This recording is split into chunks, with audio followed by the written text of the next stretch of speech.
नमस्कार दोस्तों, स्वागत है आपका अपने YouTube channel PC study point में। दोस्तों 10 क्वेश्चन हम पहले ही कर चुके हैं।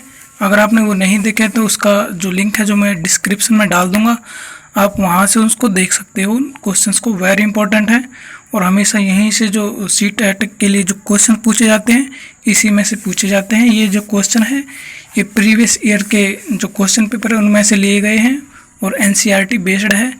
3rd, 2nd, 4th and 5th class से लिए गए हैं। तो चलिए आज का समय बर्बाद ना करते हुए चलते हैं सीधे क्वेश्चन पर। आज का जो क्वेश्चन है वो है 11वां जो क्वेश्चन है वो है केरल के निकटवर्ती राज्य हैं। जो केरल के जो निकटवर्ती राज्य है वो कौन से हैं? ऑप्शन नंबर ए तमिलनाडु और Andhra Pradesh, option number B Karnataka और Maharashtra, option number C Andhra Pradesh और कर्नाटक, या फिर ऑप्शन नंबर डी कर्नाटक और तमिलनाडु। तो दोस्तों इसका आंसर होगा ऑप्शन नंबर डी, कर्नाटक और तमिलनाडु जो है केरल के निकटवर्ती राज्य हैं।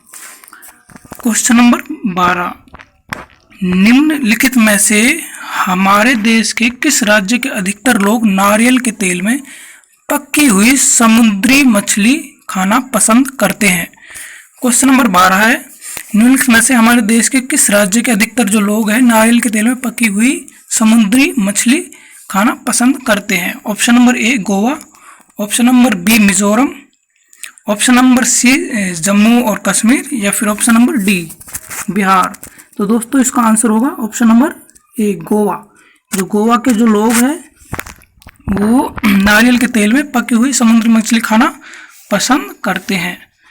आज का 13वां क्वेश्चन है, निम्नलिखित में से वह कौन सा जानवर है जिसके अग्र दांत यानी कि जो आगे के दांत है वो हमेशा बढ़ते रहते हैं? वे दांतों को बहुत अधिक लंबा ना होने देने के लिए वस्तुओं को कुतरते रहते हैं। तो कौन से जंतु जानवर है जो जिनके जो दांत है अगले दांत है वो हमेशा बढ़ते रहते हैं? ऑप्शन नंबर ए गिलहरी, ऑप्शन नंबर बी दीमक, ऑप्शन नंबर सी छिपकली, या फिर ऑप्शन नंबर डी चूहा। तो दोस्तों इसका आंसर होगा ऑप्शन नंबर ए गिलहरी। गिलहरी के जो दांत है वो हमेशा बढ़ते रहते हैं। क्वेश्चन नंबर 14, कोई किसान उर्वरकों और कीटनाशकों का अधिक उपयोग करके अपने खेतों में बार बार धान की फसल उगा रहा है। ऐसा करने से उसके खेतों की मृदा जो है उस पर क्या प्रभाव पड़ेगा? ऑप्शन नंबर ए केवल धान की फसलों के लिए ही उपयोगी रहेगी, ऑप्शन नंबर बी जुताई के लिए उपयुक्त बन जाएगी, या फिर ऑप्शन नंबर सी बंजर हो जाएगी, या फिर ऑप्शन नंबर डी अन्य फसलों के लिए भी उपजाऊ बन जाएगी। क्वेश्चन नंबर 14, तो दोस्तों इसका आंसर क्या होगा बताइए? इसका आंसर होगा जो खेत की जो भूमि है वो बंजर हो जाएगी। अगर बार बार वो एक ही फसल को उगाएगा और उस पर कीटनाशकों का बहुत अधिक प्रयोग करेगा तो जो जमीन जो है बंजर हो जाएगी। चलते हैं नेक्स्ट क्वेश्चन की तरफ। नेक्स्ट क्वेश्चन बहुत बार आता है, हमेशा लगभग आता ही रहता है तो CTET में। तो क्वेश्चन नंबर 15, रेगिस्तानी ओक के बारे में निम्नलिखित कथनों का अध्ययन कीजिए। रेगिस्तानी ओक जो है इसको हमारे यहाँ पर इंडिया में इसको बोलते हैं सफेदा यानी कि यूकेलिप्टस। तो इसके जो कथन है वो इस प्रकार से हैं। और कथन नंबर 1 ए है जो वो है, रेगिस्तानी ओक एक वृक्ष है जिसकी ऊंचाई हमारी कक्षा के कमरे के लगभग बराबर अर्थात लगभग 4 मीटर होती है। और इसका जो बी है वो है, इस वृक्ष की जड़ें नीचे वृक्ष की ऊंचाई की लगभग 30 गुनी गहराई तक जमीन में भीतर जाती है जब तक कि पानी तक न पहुंच जाए। और जो इसका सी कथन है वो है, इस वृक्ष के तने में पानी एकत्रित होता है। और जो डी है वो है, यह वृक्ष आबू धाबी में पाया जाता है। इनमें सही कथन जो है वो चुनना है। क्वेश्चन नंबर 15 में रेगिस्तानी ओक के बारे में जो है सही जो कथन है वो हमें चुनना है। तो जो इसका पहला ऑप्शन है वो है ए बी और डी। बी ऑप्शन जो है वो है बी सी और डी, और सी जो ऑप्शन है केवल ए और बी, और डी जो है बी और सी। तो दोस्तों इसका आंसर होगा कि जो ऑप्शन जो कथन ए है, रेगिस्तानी ओक एक वृक्ष है जिसकी ऊंचाई हमारी कक्षा के कमरे में के लगभग बराबर अर्थात 4 मीटर होती है। तो ये भी करेक्ट है। और बी जो कथन है, इस वृक्ष की जड़ें वृक्ष की ऊंचाई की लगभग 30 गुनी गहराई तक जमीन के भीतर जाती है जब तक ये पानी तक न पहुंच जाए। ये भी करेक्ट है। ऑप्शन नंबर सी जो सी है कथन ये है, इस वृक्ष के तने में पानी एकत्रित होता है, यानी कि इकट्ठा होता है इस वृक्ष के तने के अंदर पानी। तो ये भी करेक्ट है। ऑप्शन नंबर डी है जो इसका, यह वृक्ष अबू धाबी में पाया जाता है, ये गलत है। ये अबू धाबी में नहीं पाया जाता है, ये पाया जाता है ऑस्ट्रेलिया में। तो इसका जो आंसर होगा वो होगा ए, बी और सी। ए, बी और सी ऑप्शन वाला ए, बी और सी इसमें कहीं है नहीं, तो ये इसका जो आंसर होगा वो यही होगा, ए, बी और सी। ये इसमें ऑप्शन नंबर नहीं दिया हुआ है, लेकिन जो है ये ठीक है। हम इसको पहले जो ए लिख रहा है इसको ठीक कर देते हैं, इसमें जो डी है इसको काट करके यहाँ पर सी लगा देते हैं। ए, बी और सी अभी ठीक हो जाएगा। तो चलिए चलते हैं नेक्स्ट क्वेश्चन की तरफ। क्वेश्चन नंबर 16, निम्नलिखित में से सत्य कथन चुनिए। ऐसे क्वेश्चन बहुत आते हैं सी टेट में, एवीएस की में हमेशा ये ऐसे ही क्वेश्चन पूछे जाते हैं। चार वो हमको वो कथन दे दिए जाते हैं और फिर पूछते हैं इनमें से सही कौन सा है, सही को चुनिए, या फिर गलत को पूछने के लिए बोल देते हैं। तो क्वेश्चन नंबर 16 है, निम्नलिखित में से सत्य कथन चुनिए। कथन नंबर 1 है, हाथी गदले पानी में खेलना पसंद करते हैं क्योंकि इससे इनके शरीर को ठंडक मिलती है। और कथन नंबर 2, अधिकांश हाथी दिन में लगभग 10 घंटे आराम करना और सोना पसंद करते हैं। और कथन नंबर 3 महीने के हाथी के बच्चे का वजन लगभग 200 किलोग्राम होता है। या फिर और जो इसका कथन नंबर 4 हुआ, अधिकांश बड़े हाथी एक दिन में लगभग 100 किलोग्राम पत्ते झाड़ियाँ खा लेते हैं। प्रश्न नंबर 16। तो इसका आंसर क्या होगा? ऑप्शन नंबर 1 ए केवल 1 और 4, ऑप्शन नंबर बी केवल 2 और 4, ऑप्शन नंबर 3 सी केवल 1 और 2, या फिर ऑप्शन नंबर डी 1, 3 और 4। तो इसका जो आंसर होगा वो होगा, देखो जो हाथी गदले पानी में खेलना पसंद करते हैं क्योंकि इससे इनके शरीर को ठंडक मिलती है, ये एकदम करेक्ट है।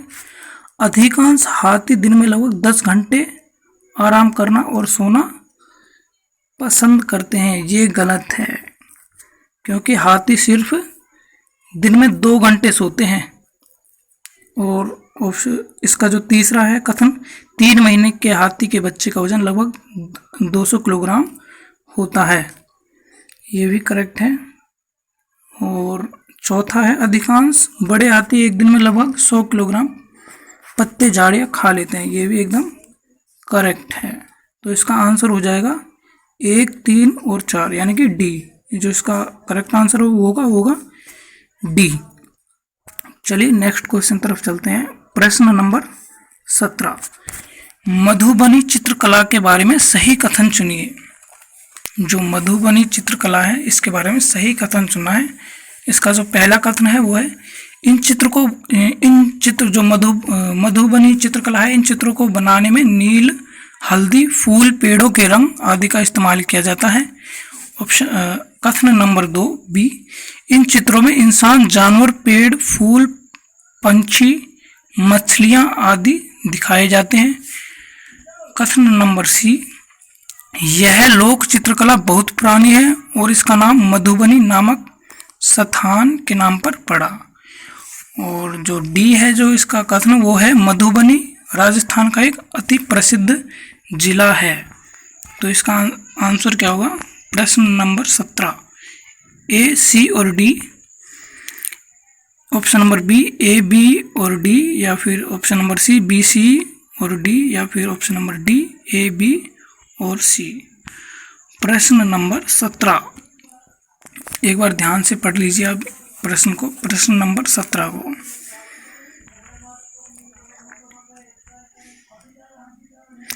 तो इसका जो आंसर होगा वो होगा जो पहला है, इस चित्र को बनाने में नील, हल्दी, फूल, पेड़ों के रंग आदि का इस्तेमाल किया जाता है। ये एकदम करेक्ट है, पहला जो कथन एकदम करेक्ट है। इन चित्रों में इंसान, जानवर, पेड़, फूल, पंछी, मछली आदि दिखाई जाते हैं। ये भी एकदम करेक्ट है। ऑप्शन नंबर सी जो है, यह लोक चित्रकला बहुत पुरानी है और इसका नाम मधुबनी नामक स्थान के नाम पर पड़ा है। एकदम करेक्ट है ये भी। जो इसका डी कथन है ये गलत है। मधुबनी राजस्थान का एक अति प्रसिद्ध जिला है। ये गलत है क्योंकि यह राजस्थान का जिला नहीं है, यह बिहार का जिला है। तो इसलिए इसका आंसर हो जाएगा ए, बी और सी। ए, बी और सी, यानी कि इसका जो आंसर होगा वो होगा option number D. Option number D, ए, बी और सी। चलते हैं नेक्स्ट क्वेश्चन की तरफ। Question number 18। कोई पक्षी पेड़ की ऊंची डाल पर अपना घोंसला बनाता है। कोई पक्षी है और वह पेड़ की ऊंची डाल पर अपना घोंसला बनाता है। यह पक्षी हो सकता है, यह पक्षी कौन सा होता है? ऑप्शन नंबर ए, शकरखोरा। ऑप्शन नंबर बी, कलचिड़ी। ऑप्शन नंबर सी, कौवा। या फिर ऑप्शन नंबर डी, फाख्ता। प्रश्न नंबर 18। दोस्तों इसका आंसर होगा कौवा, ऑप्शन नंबर सी। कौवा जो है पेड़ की ऊंची डाल पर अपना घोंसला बनाता है। नेक्स्ट क्वेश्चन की तरफ चलते हैं। प्रश्न नंबर 19। पोचमपल्ली एक गांव है। यह गांव एक विशेष प्रकार के कपड़े की बुनाई के लिए प्रसिद्ध है और इसे भी पोचमपल्ली ही कहते हैं। यानी कि एक गांव है, पोचमपल्ली उसका नाम है, और वहां पर एक विशेष प्रकार के कपड़े की बुनाई की जाती है जिसके लिए प्रसिद्ध है और इसे भी पोचमपल्ली कहते हैं। यानी कि जो कपड़ा बनता है उसको भी पोचमपल्ली ही कहते हैं। यह गांव निम्नलिखित में से किसका भाग है? Option number A, Kerala. Option number B, Karnataka. Option number C, Andhra Pradesh. या फिर ऑप्शन नंबर डी, तमिलनाडु।